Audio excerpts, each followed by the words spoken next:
que Romanos nos diz. Se o seu inimigo fizer algum mal para você, não se vingue do seu inimigo. Se alguém fizer algum mal para você, distribua a paz a esse alguém. Se alguém tem necessidade, vai lá e dá aquilo que ele necessita. É preciso ter coragem para decidir fazer exatamente aquilo que Deus espera que a gente faça, né? Assim, tornamo-nos melhores cônjuges, pais, filhos, patrões, empregados, melhores cidadãos e melhores crentes. Precisamos destacar que um dos quadros mais tristes numa igreja é a falta de amor, que leva ao julgamento, ao alijamento, à rejeição e até à destruição emocional do outro. Por outro lado, o amor cura os relacionamentos. As pessoas, a maioria das pessoas, né, que congregam em nossas igrejas têm os seus sentimentos passados tratados e curados pelas relações que elas têm na igreja. E muitas repetem as relações ruins que tiveram fora da igreja com os membros da igreja. Então alguém que foi ferido com confiança não confia nas pessoas ainda. Mas o amor de Cristo trata isso, cuida disso, e essa pessoa passa muitas das vezes até a ensinar outros com o mesmo sofrimento a vivenciar, experimentarem da cura também. Então, o amor de Cristo, numa igreja que vive o amor de Cristo, ela promove, né, a igreja promove a cura dos seus membros. As nossas relações são curadas através do amor de Cristo ali exercido verdadeiramente, genuinamente, mais do que palavras, mas pela prática do amor de Cristo, sim. Você pode se comportar melhor. Relacionamentos saudáveis só são possíveis com amor. Com amor, pesamos nossas ações, avaliamos nossas motivações, controlamos nossos impulsos e administramos nossas emoções. Eu acho interessante aí que o autor, né, na nossa lição, ele vai falar que o amor é o GPS que nos indica e monitora sempre as trilhas da verdade e da justiça. Quando nós vivenciamos a prática do amor de Cristo, a primeira coisa que é rejeitada nas nossas relações é o pré-julgamento. Nós nunca julgamos o outro por aquilo que ele faça, independente do que ele faça, nós não julgamos o outro, né? A gente sempre olha com misericórdia para o outro e sempre avalia as situações e as circunstâncias. Então a gente sempre pondera, né? O que será que aquela pessoa está passando? O que será que ela está vivenciando? O que será que ela está experimentando? Por que ela reagiu daquele jeito?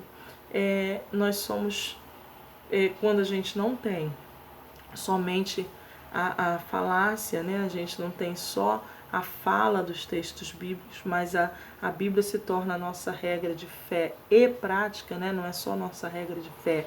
A gente não só acredita na Bíblia, mas a gente pratica a Bíblia quando ela se torna a nossa regra de fé e também de prática. A gente não sai por aí apontando pessoas, né, como certo ou errado. A gente não tem a coluna do certo e do errado para as pessoas.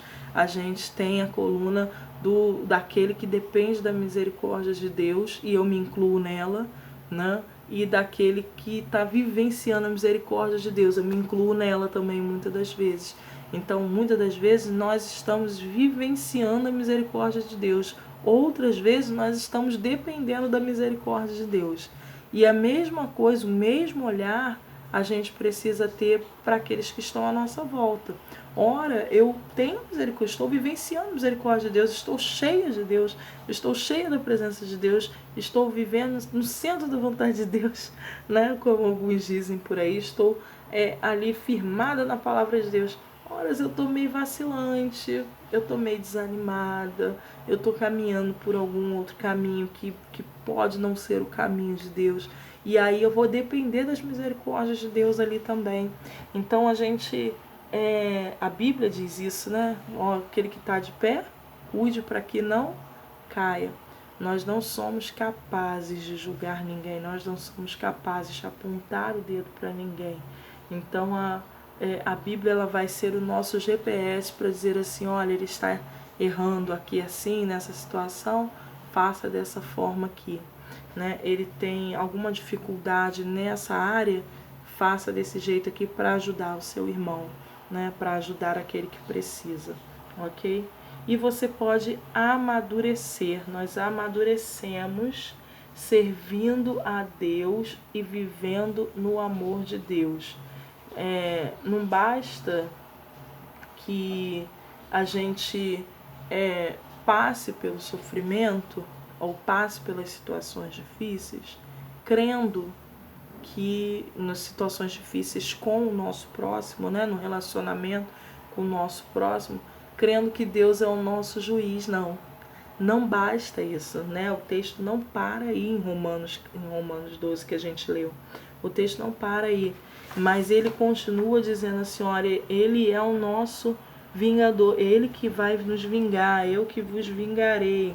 Diz aqui no texto, deixa eu achar, nunca se vingue, no texto, no versículo 18, né? Mantenha a paz com todos, amados, nunca 19, nunca se vingue, deixa a ira com Deus, pois está escrito, minha é a vingança, eu retribuirei.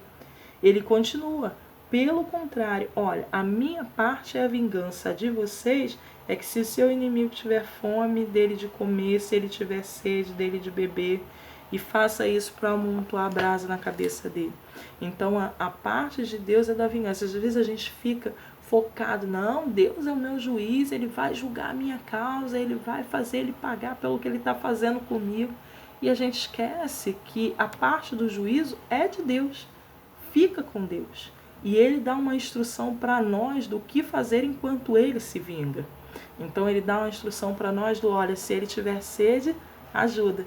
Às vezes aquele que nos faz mal passa por uma situação difícil, a gente fica, mas ele não fez comigo, agora ele vai pagar. E na verdade o que Deus diz é o seguinte, se no momento em que eu estiver me vingando dele, eu deixar ele com sede, você vai lá e dá água para ele, né? Se no momento em que eu estiver vingando você em relação a isso, ele tiver fome, você vai lá e dá comida para ele. Então, enquanto Deus faz a parte dele, ele espera que nós façamos a nossa parte. Mas a gente muitas das vezes para só na prática da vingança, né? A gente fica só esperando a vingança de Deus e a gente não faz a nossa parte. Então, aí na nossa lição é muito bem colocado quando diz que nós amadurecemos quando vivemos o amor. Ora, a parte de julgar as nossas causas é do juiz. A parte de lutar pelas nossas causas, né? De fazer a justiça é do nosso juiz. A parte de viver a justiça é nossa. Então, e a gente só vive a justiça de Deus vivendo segundo o amor de Deus. O amor, ele é superior a qualquer outro sentimento que eu e você possamos ter por qualquer pessoa. Eu fiquei muito decepcionado com alguém. O amor que vem de Deus é superior a essa decepção que a gente sente. Eu fiquei muito entristecido com alguém. O amor que vem de Deus é superior a tudo aquilo que a gente está sentindo, a tudo aquilo que a gente possa sentir relacionado a alguém. Ao priorizarmos o amor em nossa experiência de vida, alinhamos o enredo da nossa peregrinação com o roteiro divino, que o estabelece como elemento normatizador, modelador e motivador da nossa vida, acima mesmo da fé, da esperança que o ladeiam, ou seja, acima de qualquer sentimento que a gente possa ter, o amor é quem prevalece, é quem deve prevalecer nas nossas vidas. É ele quem deve estar conosco. Eu termino lendo para você, com vocês, né? Lendo para vocês o seguinte texto da Luciana. É no presente, no agora, que você determinará o seu futuro. Portanto, convido você a amar a todos. Ame-os do modo que você ama a si mesmo. Mostre-lhes, deles por qualquer meio prático disponível, o que você encontrou para você mesmo em Deus. Repito, o livro tá aqui, ó, Aprendendo a Amar, da Luciana Cedrinho. Ganhei hoje, né? Aí concordando aí com a lição, fechando a lição. Já li ele todo, fininho, né? Já li ele todo, porque ele falava a respeito dessa lição que tanto falou ao meu coração no dia de hoje aí, no preparo dessa lição.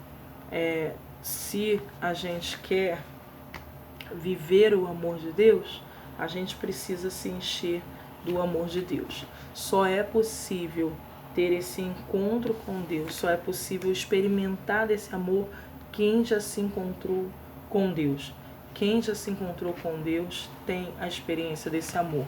Asaf Borba, conhecido ministro de adoração cristã, afirma que a vida cheia do Espírito Santo é vida transbordante de amor. O apóstolo Paulo diz que um dos frutos do Espírito Santo é o amor. Não há virtude de Deus maior do que o amor.